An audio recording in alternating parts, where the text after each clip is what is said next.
Here I've got LeEco Le S3, and let me show you how to change screen timeout on the following device. So at first you have to open list of all applications, then find and select the settings.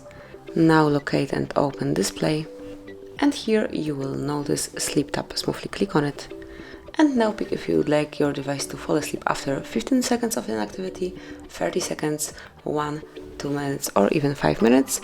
Then you can also pick 10 or 30 minutes, and let me choose 10 minutes. That's it. As you can see, it has been changed, so from now on your display will be switched off after 10 minutes of inactivity. So this is it. This is how you can very quickly and easily change screen timeout in your LeEco. Thank you for watching.